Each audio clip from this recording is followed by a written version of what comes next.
우리 시편 우리 42편에서 함께 보겠습니다. 시편 42편.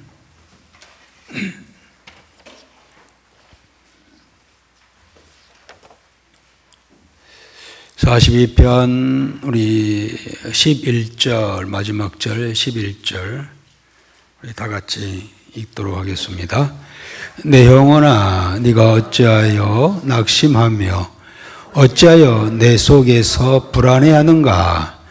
너는 하나님께 소망을 두라. 나는 그가 나타나 도우심으로 말미암아 내 하나님을 여전히 찬송하리로다. 아멘. 네. 오늘 수고들 많이 하셨죠? 우리 주위 분들 보시면서 이렇게 인사합시다. 수고하셨습니다. 그리고 잘 오셨습니다.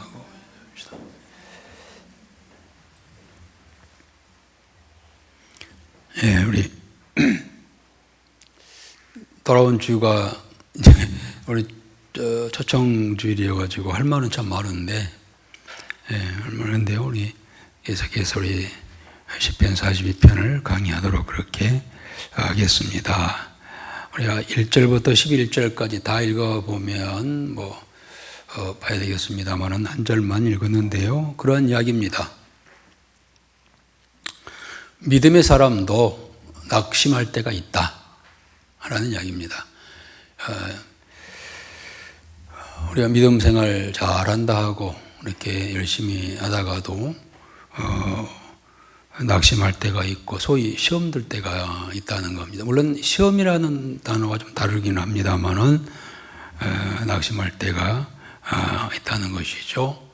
자, 그럴 때 어떻게 될 것인가 라는 그러한 내용이라고 할 수가 있겠습니다. 그런데 오늘 이제 마지막 우리 읽었던 말씀 중에 그거잖아요. 내 영혼아 네가 어찌하여 낙심하며 어찌하여 내 속에서 불안해하는가. 이 어떻게 보면 탄식이라고 할 수가 있죠.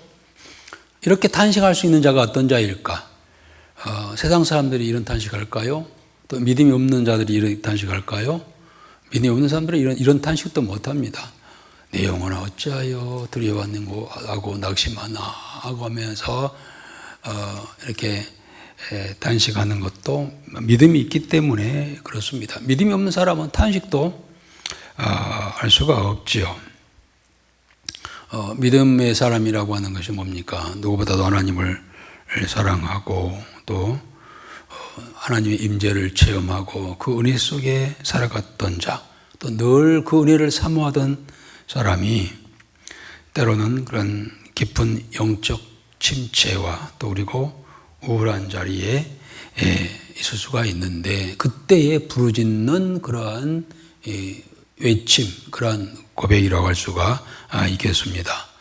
42편은 다윗의 시가 아닙니다. 위에 올라 있죠. 제목이 고라자손의 마스길이라고 했어요. 인도자를 따라 부르는 노래 이렇게 했습니다. 고라자손, 이 고라자손은 이 레이의 후손들이죠. 과거에 그 선조들이 큰 실수를 한 적이 있어요. 이 고라자손이. 그러나 징계를 받고 그 후손들이 경성하고 깨달고 참 하나님을 잘 섬기는 후손들이 되었습니다만은 이들의 마스길이란 말이 무슨 말일까요? 고라자손의 마스길이란 말은 교훈이라는 뜻이죠. 또 지혜. 그러니까 고라자손들이 받은 교훈, 또 고라자손들의 지혜 이렇게 풀이하면 좋겠습니다. 다시 말하면은 그 고난과 고통과 이 낙심 속에서 그들이 어떻게 일어났는가 라고 하는 그러한 내용 속에 교훈을 얻는 그러한 이야기라고 할 수가 있겠습니다. 말씀드린 것처럼 이들은 인도자를 따라 부르는 노래라고 했습니다. 이들은 누구보다도 레이의 후손 자손으로서 하나님을 잘 섬기고 성전 봉사자들이잖아요. 그러니까 어떤 면에서 오늘날 우리 말한다 하면은 정말 성전 중심으로 살아가는 믿음의 사람들, 불철주야 새벽에 나와서 기도하고 또 모든 공예배 드리고 교회를 이곳저곳 돌아보면서 늘 살피고 세우는 그러한 어떤 아주 열심히 있는 그러한 성도라고 할 수가 있겠습니다. 그리고 교회 안에서의 모든 일들을 맡아서 행하고 특별히 찬양대에서 찬양을 하며 이 정도 되면은 아주 최고의 신앙을 가진 신앙생활을 하는 사람이라고 그렇게 할 수가 있는데 이들 중에 이들이 누구라고 나오지는 않았습니다만은 그러다가 큰 어려움을 만나 낙심하면서 부르는 그러한 노래 이렇게 부르면 좋겠습니다. 예배자의 탄식. 그렇죠. 오늘 우리도 마찬가지입니다. 우리도 예배 잘 드리고 기도하고 말씀을 잘 아는 성도라 할지라도 그렇게 정말 앞장서서 믿음으로 살아가다가도 삶의 현실 앞에서 때로는 낙심하고 마음이 무너질 때가 있다고 하는 거예요. 삶의 현실, 우리에게는 우리 신앙과는 상관없이 참 개인적으로 가정적으로 여러 가지 어려움에 부딪힐 때가 있잖아요. 어떤 경제적인 문제도 그렇고요. 자녀들 문제 때문에 그러기도 하고 또 어떤 경제 사업에 있어서 뭐 그럴 수도 있고 또 요즘에는 우리 직장 문제로 어려움을 겪기도 하고요. 그리고 질병, 가장 또 우리를 낙심케 하고 무기력해 하는 것이 바로 질병 아니겠습니까? 이런저런 그러한 질병이 찾아오고 그리고 사회생활 속에 뭐 인간관계, 우리 관계 속에서 가족도 있고 이웃도 있고 친구도 있고 하겠습니다만은 인간관계 속에서 원치 않는 이별을 할 수도 있고 또 사별을 할 수도 있고 그로 인하여서 찾아오는 그런 때로는 실망감, 또 넉담, 공허함 이런 것들이 우리에게 정말 셀 수 없는 그러한 어려움들이 우리 인간 사회에 우리 삶 속에 있지 않냐 이거죠. 그것이 내 가지고 있는 믿음으로 넘어갈 수 있는 이길 수 있는 일이라고 하면 뭐 문제도 안 되겠지만 때로는 정말 감당하기 어려운 그런 상황이 우리에게 개인에게나 가정에게나 찾아올 수가 있다고 하는 겁니다.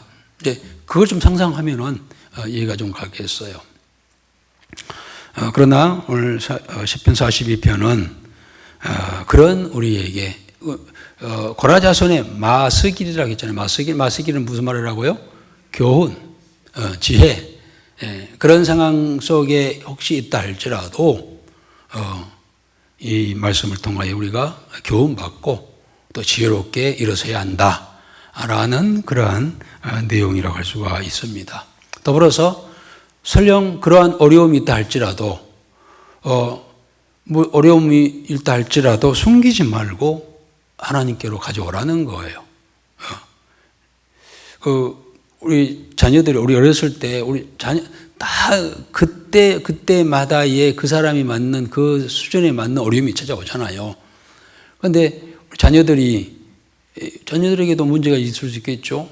뭐 학업의 문제가 있을 수 있고 친구의 문제가 있을 수 있을 것이고 뭐 이성의 문제가 있을 수 있을 것이고 그걸 가지고 막 고민해 끙끙거리고 그리고 혼자 그것을 앓고 끙끙거리며 또 이렇게 안고 있으면은요 더 미궁에 빠지잖아요. 그럴 때는 자녀들이 그랬을 때는 어떻게 하면 가장 좋을까요? 어린 자녀들에게 어려움이 찾아왔어요. 그때 그 자녀들이 해결 방법 중에 좋은 방법이 어떤 방법일까요? 그렇지. 부모한테 그 문제를 가지고 오면은 부모가 보면은 별것도 아니야 사실은. 얘들 막 고민하고 걱정하고 끙끙거리고 막 하는 거 보면은 하는데 부모 입장에서 보면 별거 아니야. 그래서 부모한테 가져오면은 대부분 해결되잖아요. 그것을 안고 뭐 숨기고 하면은 자녀들이 엉뚱한 대로 빠지게 되잖아요. 그걸 가지고 숨기지 말고 부모에게 가져오면 대부분 부모가 해결할 수 있는 문제들이 있잖아요. 그러듯이 오늘 우리 성도들의 그러한 문제가 없을 수는 없고 있겠지만은 그것을 가지고 혼자 고민하고 근심하고 절망하고 낙심하고 할 것이 아니라 하나님 앞에 나와 하나님께 아뢰라. 이 이야기라고 할 수가 있겠습니다. 42절에도 딱 결론이 나와 있죠? 다시 한번 읽어볼까요? 이렇게 생각하고 한번 다시 11절 다 같이요. 내 영혼아, 네가 어찌하여 낙심하며 어찌하여 내 속에서 불안해하냐? 너는 하나님께 소망을 두라. 나는 그가 나타나 도우심으로 말미암아 내 하나님을 여전히 찬송하리로다. 어째 낙심하고 어째서 불안해하냐? 그걸 하나님께 소망을 두라는 말이 무슨 말일까요? 하나님께 가져다 와라. 그 이야기입니다. 그러면은 그랬더니 문제가 해결되어지고 여전히 하나님을 찬양하게 되었다. 문제 해결됐다. 이런 결론이라고 할 수가 있겠습니다. 자, 그런 전체적인 내용을 우리가 파악을 하고요. 다시 한번 시작을 어떻게 하는가 봅시다. 우리 1절, 2절 같이 읽어보겠습니다. 같이요. 시작. 하나님이여, 사슴이 시냇물을 찾기에 갈급함 같이 내 영혼이 주를 찾기에 갈급하니이다. 내 영혼이 하나님 곧 살아계시는 하나님을 갈망하나니 내가 어느 때에 나아가서 하나님의 얼굴을 배울까? 그렇습니다. 이 사람의 경우가 어떤 경우입니까? 갈급해. 얼만큼? 사슴이 시냇물을 찾기에 갈급한 같이 내 영혼이 주를 찾기에 갈급하나이다. 사슴은 물론 생명이 있는 모든 동식물은 반드시 물이 필요하죠. 물은 생명수라고 할 수가 있겠죠. 그래서 물이 없으면 우리가 죽잖아요. 그렇듯이 우리 성도들의 생수가 뭘까요? 하나님의 말씀, 하나님의 은혜인 줄 믿습니다. 그런데 지금 오늘 주인공은 어떤 상태예요? 하나님과 멀어져 있는 그러한 상태입니다. 그는 하나님을 알고 믿고 알고 갈급해하고 있지만은 하나님이 보이지 않아. 하나님이 보이죠. 우리가 아주 어려운 속에 들어가면 시험에 빠지면은요. 왜 시험에 빠집니까? 시험에 빠진다는 말이 무슨 말입니까? 하나님이 안 보인 거예요. 문제만 보이고 문제만 크게 보이고 하나님을 안 보인 상태예요. 이게 시험이에요. 지금 이 주인공도 그거예요.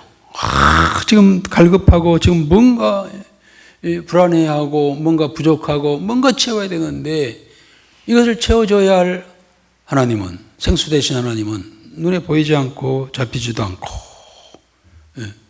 그런 상황을 이야기하고 있습니다. 여러분, 하나님은 우리에게 어떤 장식품의 대상이 아니라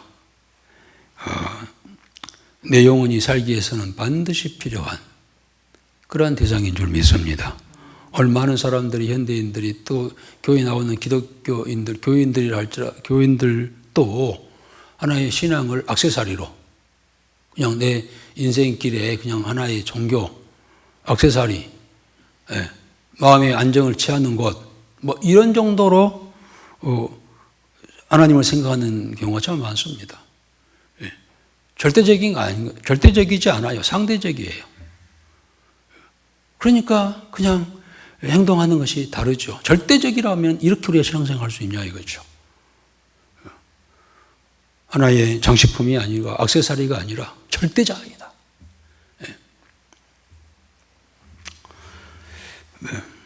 마치 사슴에게는 생수가 물이 절대적인 것처럼 우리 인생에게는 하나님이 절대적인 존재라고 하는 사실입니다.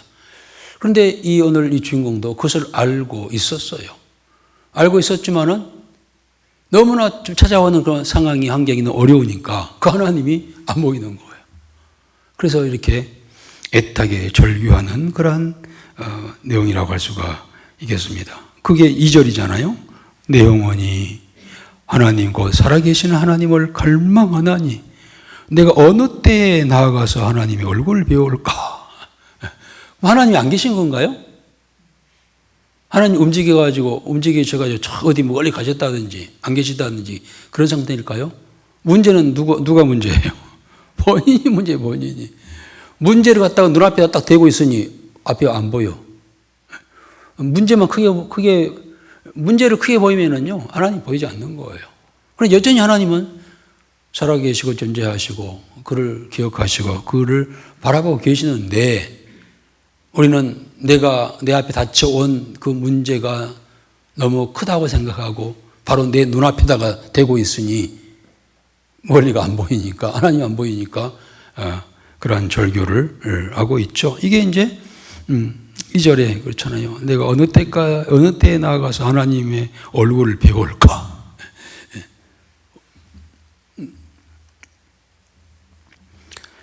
그렇습니다. 그런데 이 사람에게 고통이 뭘까? 좀 나왔어요. 자세히는 나오지 않았지만은 몇 가지 현실적으로 그에게 찾아오는 그런 큰 고난, 고통이 기록이 되어 있죠. 우리 3절 한번 읽어볼까요? 3절 다 같이 시작. 사람들이 종일 내게 하는 말이 네 하나님이 어디 있느냐 하오니 내 눈물이 주야로 내 음식이 되었도다. 그렇습니다. 이 사람은 보니까 한 3가지 고통을 가지고 있는 것 같습니다. 첫째는 이 사람들의 조롱입니다. 사람들이 종일 내게 말하는 말이 너희 하나님 어디 있느냐 라고 조롱받는 거예요. 왜 그럴까요? 그렇잖아요. 이것은요 정말 신앙생활 바로 한 사람, 제대로 한 사람이 들을 수 있는 이야기예요. 참 열심히 교회 나가서 정말 열심히 했는데 어려움이 딱 찾아왔네. 생각지 못한 또 어떤 면에서 이해되지 않는 상황이 또 찾아왔어. 그래서 공경에 처했어요. 자, 그때 주위에 있는 사람들은 뭐라 하나요? 뭐라고? 뭐라 한다고요? 이제 아주 구실이 된 거예요. 입방아 찍을 수 있는, 너, 맨날 교회 가서 어쩌고저쩌고 하고, 신앙생활 잘하고, 집 사고, 권 사고, 장로라고 하더니, 너, 그 뭐야? 그 꼴이 뭐야? 속으로 잘 됐다. 그래. 너가 믿는 하나님 어디 있어? 이런 것이죠. 이게 우리가, 물론 믿음 생활 대충, 그렇게 한 사람들, 우리야 이런 이야기 안 들었죠. 그러나 정말 바로 신앙생활하고, 바로, 그와 같이 이 헌신의 삶을 살아가는 사람들은 그들에게도 우리가 믿음으로 살아간다고 해가지고 어려움 없습니까? 찾아오죠. 그 어려움이 이해될 수 있는 어려움이라면 어려움도 아니겠지만 이해될 수 없는 그러한 어려움이 찾아왔을 때는 찾아오잖아요. 또 그 왔을 때 이제 문제는 주위에 있는 사람들이, 가장 옆에 있는 사람들이, 가까운 사람들이 그걸 보고 조롱하는 거예요. 아니, 하나님 잘 믿으면 복 받는다며, 잘 된다며. 그런데 그거 뭐야, 그 모양이. 너가 믿는 하나님 어디 있어? 이게 가장 가슴 아픈 일이고 두려움이죠. 그래서 많은 기도자들이 그런 기도하잖아요. 평생 2가지 기도를 한다고 했잖아요. 하나는 하나님의 나로 하여금 무슨 기도하죠? 가난하기도 마옵시고 부하기도 마옵소서. 부하여 교만하여 하나님이 없다 할까 두렵고, 너무 가난하여서 사람들이 조롱할까 봐 두렵습니다. 이 기도를 하잖아요. 그러니까 사실 그런 것 같아요. 우리가 너무 잘되고 잘나고 많고 하면은요, 하나님 안 믿어요. 믿어도 가식적으로 믿어요. 형식적으로 믿어요. 그래요. 그러다가 이제 멀어져가고. 그러나 또 너무 어려워도 가난해도 사람들에게 또 조롱받아. 그래서 너무 가난하여 하나님이 없다 할까 두렵습니다. 그러니 나로 하여금 가난하기도 마옵시고 부하기도 마옵소서. 지혜로운 그런 기도입니다만은 그렇습니다. 우리가 잘 되기만을 위해서 기도하지만은요, 잘 되면 사람들은요, 누구나 교만해지고 거만해지고 배가 부르면 하나님과 멀어지는 그런 모습이죠. 그런데 또 문제는 말씀드린 것처럼 너무 어려운 일을 당하고 가난에 처하고 하면은 또 사람들로 하여금 또 손가락질 당하고 조롱받는 그런 일이 있습니다. 그로 인하여서 그는 내 눈물이 주야로 내 음식이 되었도다 라고 했습니다. 끊임없는 눈물이, 물론 서러워서 하는 그런 눈물, 세상적인 눈물은 아닙니다만은,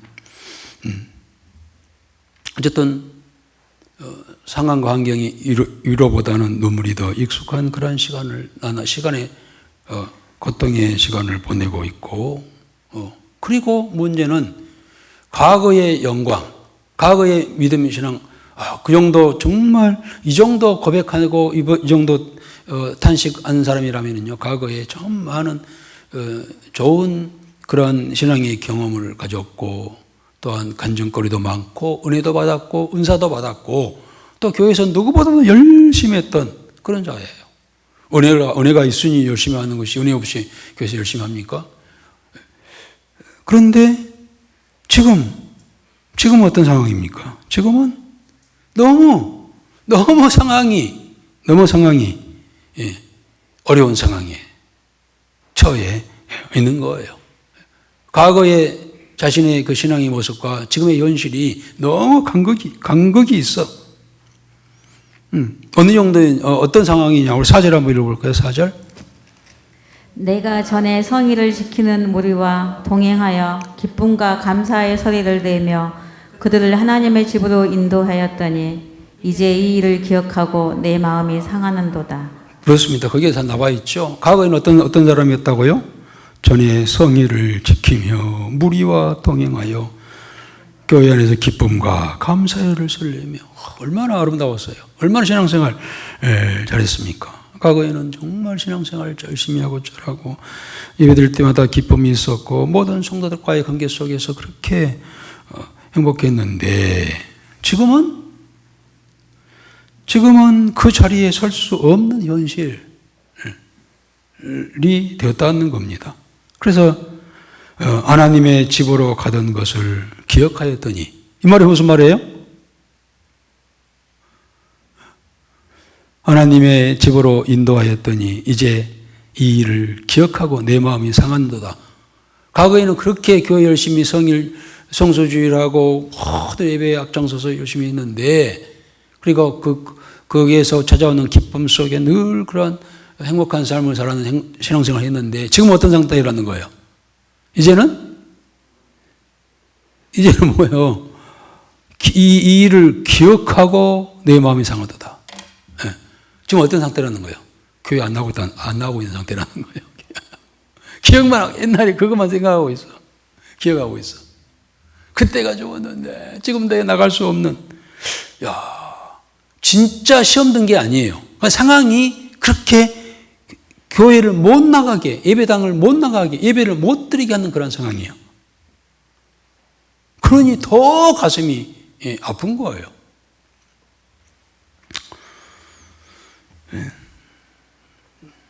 누가 그런다고요? 누가?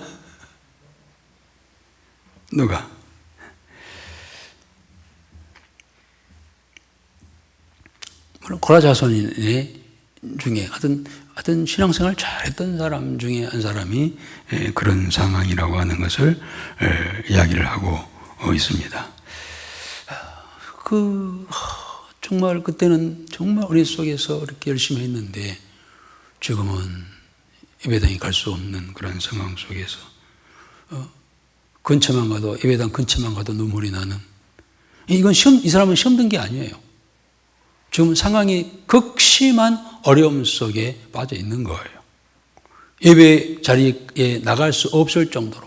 여러분 때로는 그럴 때도 우리가 있습니다. 그런 하나님이 싫어서가 아니라 너무 갈급해 너무 가서 예배 드리고 성도들과 함께 예배 드리고 은혜 받고 기쁨을 나누고 교제하고 가서 막 봉사하고 헌신하고 너무 그렇게 하고 싶어. 그런데 지금은 그 모습으로는 그 자리에 갈 수 없는 것이 너무 힘들었다는 거예요. 힘들다는 거예요. 이것이 오늘 시편 42편의 고백이라고 할 수가 있겠습니다. 너무 하나님을 사랑하고 교회를 사랑하고 성도들을 사랑하기에 더 마음 아픈 그러한 모습이죠. 그러니까 신앙의 침체라고 하는 것은 그래요. 신앙의 침체라고 하는 것은 이 현재의 고통과 과거의 그런 은혜가 충돌할 때, 과거에 은혜 받지 않은 사람들은 절대 이런 고통, 이런 탄식 할 수가 없잖아요. 그러나 과거에 좋은 신앙생활을 하다가 했는데 지금 그럴 수 없는 것, 현실적으로 그럴 수 없는 것에 대한 이 아픔을 지금 이야기를 하고 있습니다. 자, 그런데 여기서 계속 나 왜 이랬어 하고 낙심하고 있으면 이건 값어치 없는 인생이지만은요 반전이 일어나잖아요. 거기에서 이 5절입니다. 한번 읽어봅시다. 내 영혼아 내가 어찌하여 낙심하며 어찌하여 내 속에서 불안해하는가. 너는 하나님께 소망을 두라. 그가 나타나 도우심으로 말미암아 내가 여전히 찬송하리로다. 그렇습니다. 여기에서 이제 전환을 하지요. 자기가 자신에게 대하여 설교하는 거예요. 책망하는 거예요. 어찌하여 내 영혼아 어찌하여 낙심하고만 있으며 어찌하여 내 속에서 불안해하고만 있는가? 너는 하나님께 소망을 두라. 11절에 있는 말씀이 반복됩니다마는 그가 나타나 도우심을 알며 내가 여전히 찬송하리라. 자, 고개를 푹 숙이고 껄껄거리면서 과거에는 좋았어. 그런데 지금 그렇게 할 수 없는 상황이 너무나 안타까워. 라고 하면서 이렇게 고개 푹 숙이고 있는 본인을 향하여 책망합니다. 어찌하여 낙심하고 불안해하는가? 고개를 들어라. 고개 들어. 고개 숙이면 땅만 보이지. 고개를 들고 이를 보고 하늘을 보고 하나님을 바라보고 소망은 땅에 있는 게 아니라 위에 있는 줄 믿습니다. 아멘. 그러니까 어려움이 있을수록 고개 푹 숙이고 허리 숙이고 고개 숙이고 다니지 말고 그럴수록 고개를 들고 이를 바라봐.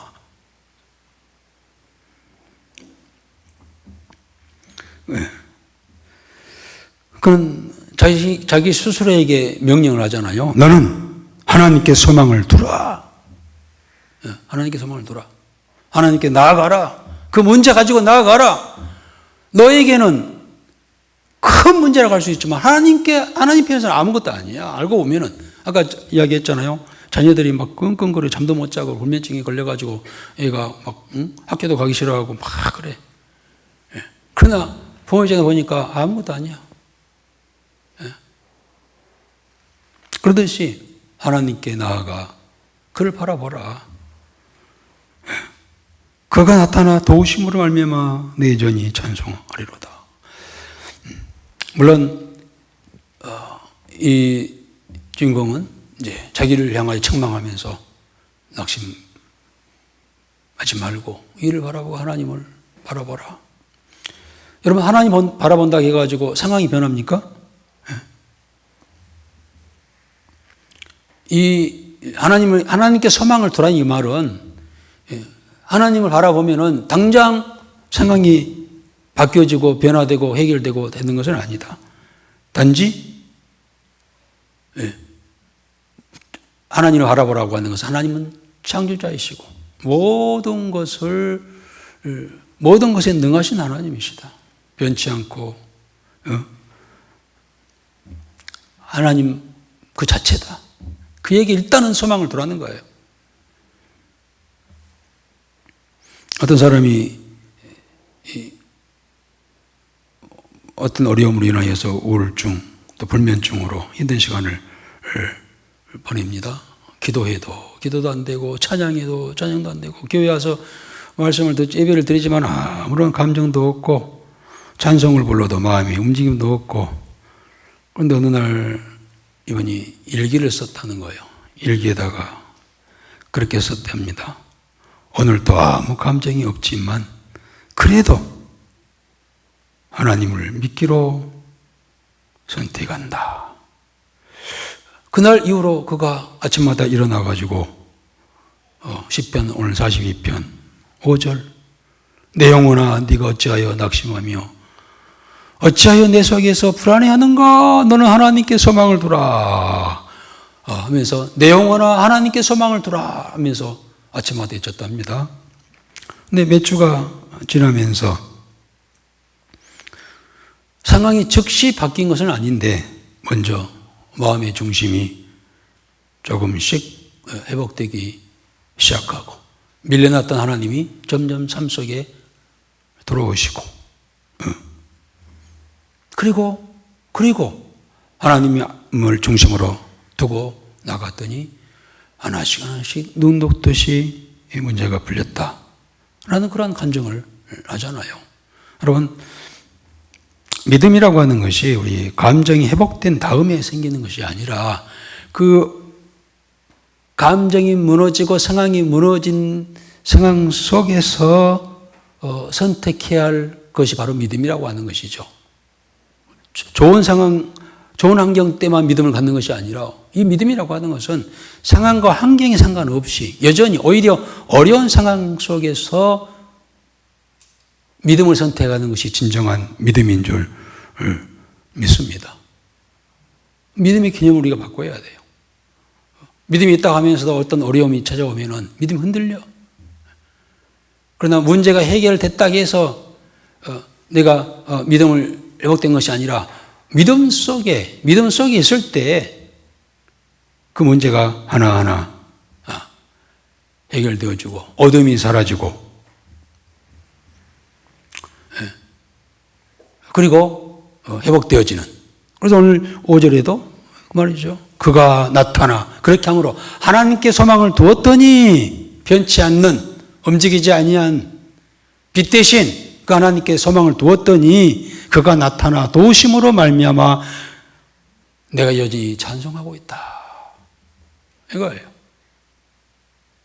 여러분, 어떤 어려움이 있을 때, 어려움이 있을수록 고개를 들고 내 영혼아 여호와를 바라보라. 여호와께 소망을 두라.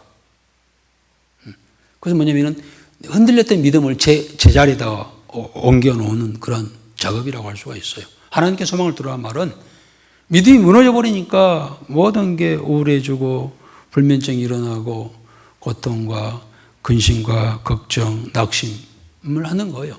믿음이 딱 중심에 서 있으면 절대 그렇지 않아요. 그런데 환경이 찾아와가지고 우리의 그런 믿음을 막 밀어내는 거예요. 믿음만 꼭 붙들고 있으면, 하나님께 소망을 두고 있으면 하나님께서 나타나 그 문제를 해결해 주시고 할 텐데 그 환경에 내 믿음이 밀려가 버리는 거예요. 그래서 1차적으로 그렇게 했더니 하나님께서 나에게 다시 소망을 주어서 회복되어서 하나님께 찬양하였다. 여기서 끝나면 될 텐데 우리 인생길이 한 문제 해결됐다고 해서 다른 문제가 없나요? 아니에요. 사실 반복돼요. 사실. 그래서 6절에도 보면은 반복되는 그러한 어려움이 그에게 찾아왔음을 우리가 알 수가 있잖아요. 6절 한번 다시 읽어봅시다. 6절. 6절부터 6절, 7절, 8절까지. 내 하나님이여, 내 영혼이 내 속에서 낙심이 되므로 내가 요단 땅과 헤르몬과 미살산에서 주를 기억하나이다. 주의 폭포 소리에 깊은 바다가 서로 부르며 주의 모든 파도와 물결이 나를 휩쓸었나이다. 낮에는 여호와께서 그의 인자하심을 베푸시고 밤에는 그의 찬송이 내게 있어 생명의 하나님께 기도하리로다. 그렇습니다. 5절에서 거기에 맞췄으면 좋겠지만은요, 또 거듭 6절 이후부터는 또 내 영혼이 내 속에서 낙심됨으로 내가 요단 땅 헤르몬과 마살산에서 주를 기억하나이다. 이 요단 땅이나 헤르몬이나 미살이죠. 산은 그가 진짜 갔던 것이 아니라 그 아주 멀어졌어. 그만큼 하나님과 또 멀어져. 어떤 문제가 찾아와가지고 거기에서 영적 유배 생활을 하는 거예요. 그래서 우리 인생 속에 계속해서 밀려오는 파도 같은 이 고난이 우리에게 찾아온다는 겁니다. 그렇게 표현하잖아요. 주의 폭포 소리에 깊은 바다가 서로 부르며 주의 모든 파도와 물결이 나를 휩쓸었나이다. 그렇습니다. 파도와 물결이, 세상 파도와 물결이 나를 또 어렵게 한다는 거예요. 그러나 이 8절에 낮에는 여호와께서 그의 인자하심을 베푸시고 밤에는 그 찬송이 내 있음에 생명이에요. 자, 이 사람은 낮에 눈만 뜨면 또 고민이야, 고통 속에 있지만 또 밤에는 거의 하나님 앞에 찬양을, 그의 찬송이 내게 있어 생명이 하나님께 기도하리로다. 그렇습니다. 또 찾아오는 그런 어려움이 있지만은 낮에는 눈 뜨고 있고 정신이 있을 때는 고민 속에, 낙심 속에 있지만은 밤에는 그의 찬송이 내게 있어 생명이 하나님께 기도한다. 그러니까 고난을 이게 극복해 나가는 그런 과정이라고 할 수가 있지요. 어떤 사람이 이 질병으로 오랫동안 병상에서 있었습니다. 하는 이야기가 그거죠. 아침에 눈을 뜨면 하루를 버텨야 한다는 그런 생각에 숨이 막히지만은, 그러나 밤이 되면은 찬송 하나가 나를 살렸습니다. 고요할 때 찬양을 했을 때 그 찬양이 나를 살렸다. 근데 그 찬양이 매일 밤에 늘 흥얼거리는 그 찬양, 주 예수보다 더 귀한 것은 없네. 이 찬양이 그에게 늘 입에 맴돌고 그 찬양을 흥얼거리면서 그 찬양을 했다는 거예요. 주 예수보다 귀한 것은 없네. 이 세상 부귀와 바꿀 수도 없네. 영죽을 내 대신 돌아가신 그 놀라운 사랑 잊지 못해 하면서 늘 했다는 겁니다. 물론 병이 즉시 낫지는 않았지만 그 찬송이 절망 속으로, 미궁 속으로 빠뜨린 자신을 끌어내는 그러한 힘이 되었고, 그 찬양이 자기를 그렇지 않게 붙잡아 주는 줄이 되었다. 찬양이 그렇게 능력이 있습니다. 여러분, 찬양곡 몇 곡 정도는요, 가사를, 이 성경처럼 찬송가를 안 보고 부를 수 있는 찬양이 있어야 돼요. 이런 찬양, 주 예수보다도 귀한 것은 없네. 우리 찬양할 때 그냥 늘 펴놓고 하니까 애오지 않잖아요. 저기, 그 세상 노래는 잘, 악보도 안 보고도 잘 하면서 이상히 찬송하라면은 가사를 줄 몰라. 저부터. 항상 가사를 펴놓고 하니까 잘 애워지지 않아요. 그러나 한두 곡, 몇 곡 정도는요, 저희가 받은 그런 찬양은 꼭 가사를 좀 예울 필요가 있어요. 그런 이유가, 그런 어려움 속에 있을 때, 늘 내리 속에 흥얼거리는 내 영혼에 늘 우리 찬양이 있어야 돼요. 그 찬양은 그러한 수렁에 빠져가는 나를 이끌어내는 그러한 생명, 주가 같다고 하는 겁니다.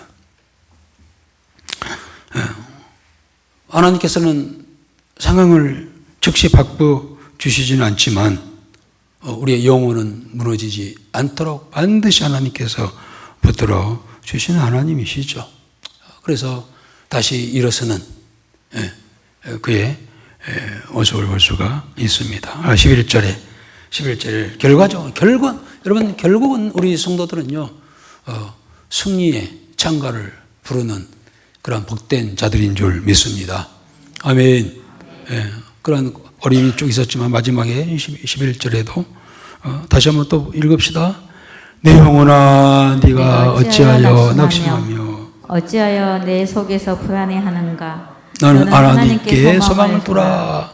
나는 그가 나타나 도우심으로 말미암아 내 하나님을 여전히 찬송하리로다. 아멘. 아멘. 그렇습니다. 낙심은 반복되지만 소망도 반복되어야 해요. 그래서 의인은 7번 넘어질지라도 다시 일어나며 7.8기, 우리 신앙이 7.8기야 돼요. 오늘 좋다고 해서 뭐 내일 또 좋으라고 하는 보장은 없어요. 내일 또 어려움 찾아올 수 있어요. 그러나 그것이 들어온 것이 아니라 다시 일어나는 것이 중요한 줄 믿습니다. 아멘. 아멘. 그렇습니다. 믿음이라고 하는 것은 낙심 속에서도 하나님께 소망을 두는 선택, 그로 인하여서 다시 세워져가는 것이 바로 온전한 믿음이라고 하는 겁니다. 낙심이라고 하는 건 죄가 아닙니다. 문제는 낙심 속에 계속 머물러 있으면요, 그것은 믿음이 아니죠. 믿음은 낙심 속에서 하나님께 소망을 두는 그러한 상태라고 하는 것을 기억하고, 이 믿음 흔들리지 아니하도록 혹시 어떠한 어려움이 찾아온다 할지라도 꼭 믿음이 들고 하나님께 소망을 두며 결국은 오늘 주인공처럼 하나님을 찬양하노라 라고 승리의 기가를 부르는 우리 모든 우리 성도들의 남은 삶이 되어지기를 주의 이름으로 축복합니다. 아멘. 아멘.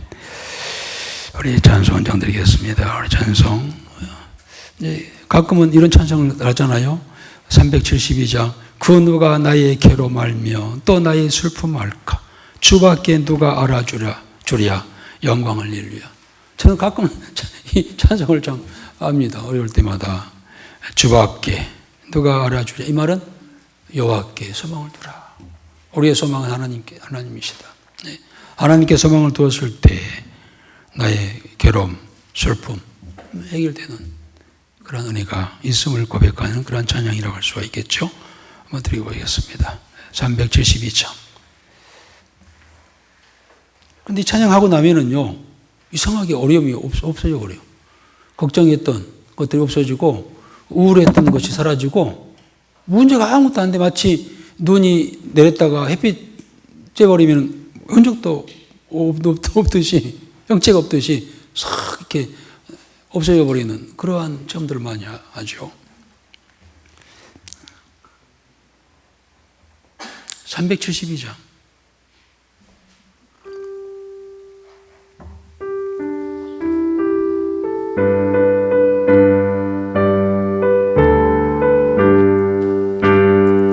그 누가 나의 괴로움 알며 또 나 슬픔 알까.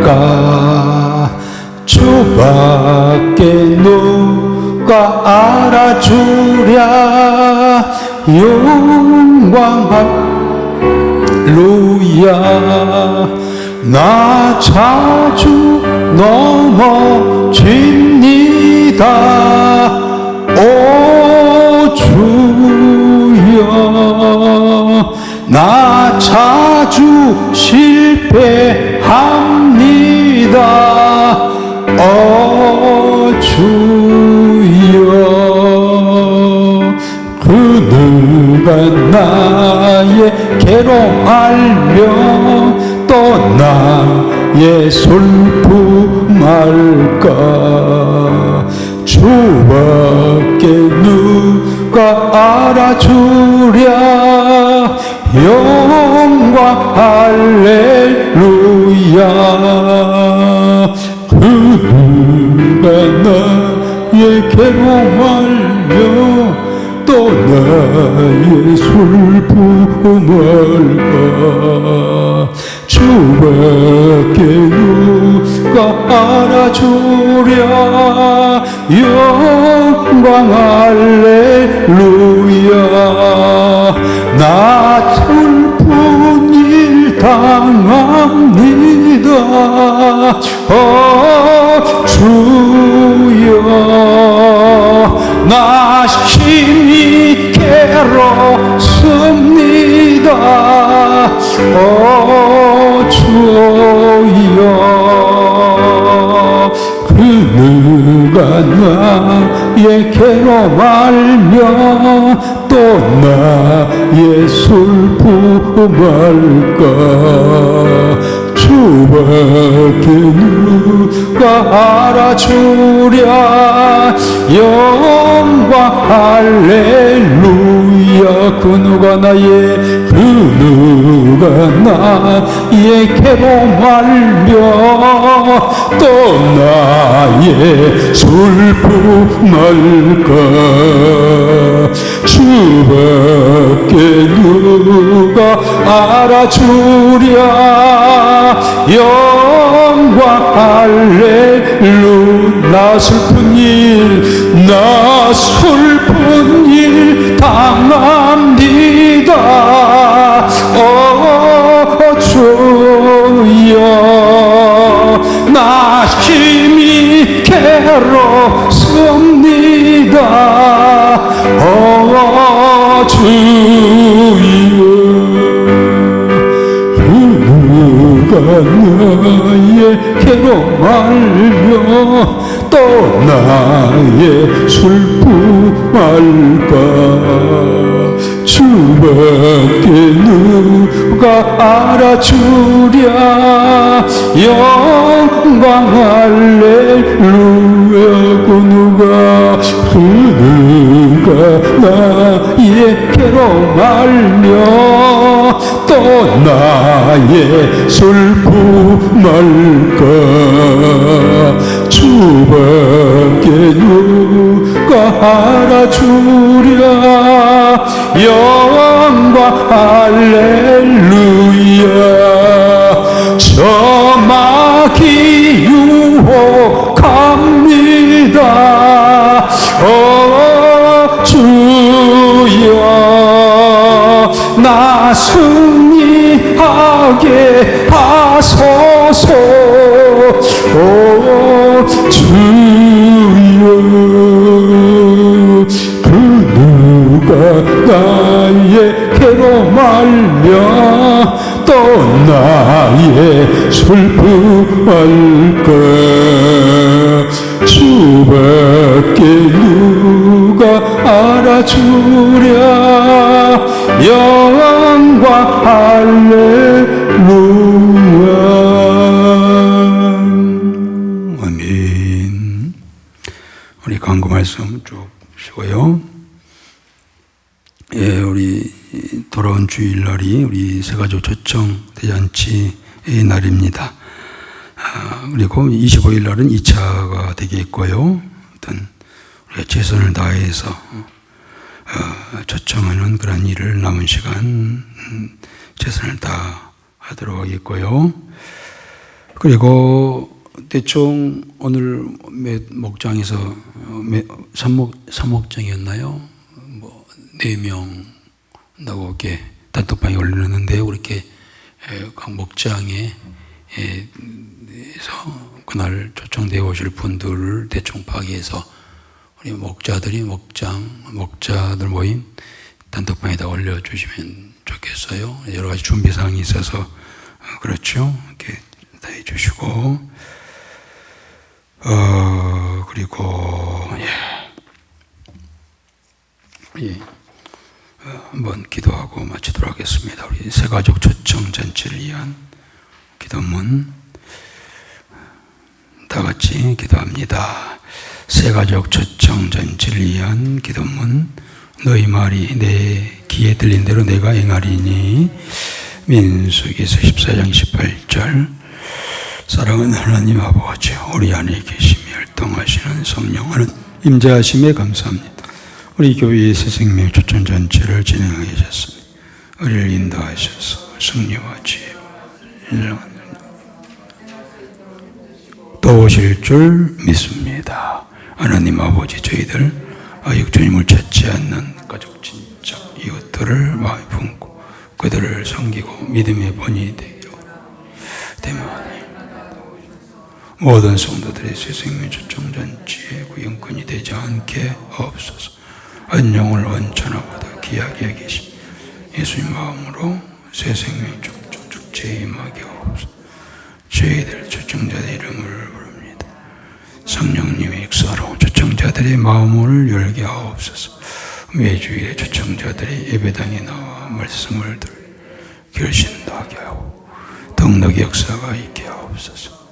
목사님의 말씀 준비하실 때 늘 성령 충만을 인도하시고 영의 강건함도 주옵소서.